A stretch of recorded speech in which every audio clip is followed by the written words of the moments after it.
I'm here at the El Caballero Country Club in Tarzana, and if you haven't guessed it already, the city is named after Tarzan. There was one man, Edgar Rice Burroughs, who was the author of Tarzan a long time ago. He owned a large piece of land, and I don't know why, but they named the city after one of the guys that happened to live here. Tarzana is pretty damn expensive. Let's go look at some homes. Nestled on the south by Topanga State Park, on the east by Encino, on the west by Woodland Hills, and on the north by Reseda, Tarzana is on the site where author Edgar Rice Burroughs once owned a ranch. The city is named after his fictional character, Tarzan. Lisa Kudrow, one of the stars of the sitcom Friends, grew up here as well. The Los Angeles Times describes the area as moderately diverse. It is predominantly white, but about 35% of the population is foreign-born, with Iranian and Russian as the most common ancestries. There are numerous Persian and Russian restaurants that can be found in this area, reflecting this diversity.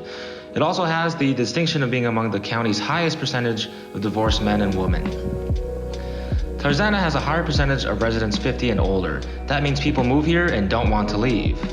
Out of all the South Valley neighborhoods along the boulevard, Tarzana is probably the most affordable. You kind of get some rough parts of Reseda that bleed into Tarzana. Especially if you stay north of the boulevard, it doesn't feel like what you'd expect out of a super expensive neighborhood. Once you dip below the boulevard, it gets beautiful. The more south you go, the closer towards Mulholland Park, the better it gets. You could even pass by Chris Brown's house on the way. Still, you won't see homes cross the 8 million mark as often as its neighbors. In that case, Tarzana remains the most affordable way to get below the boulevard. Going north, the Tarzana Recreation Center has many options for outdoor recreation, including basketball courts, baseball diamonds, as well as an indoor gym. There are also many dance and art classes, not to mention summer and winter camp programs for children and teens. High-performing schools in this area like Sherman Oaks Center for Enriched Studies and Gaspar de Portola Middle School, which has a highly gifted magnet program, are also highly sought after. Restaurants and nightlife can be found all across Ventura Boulevard.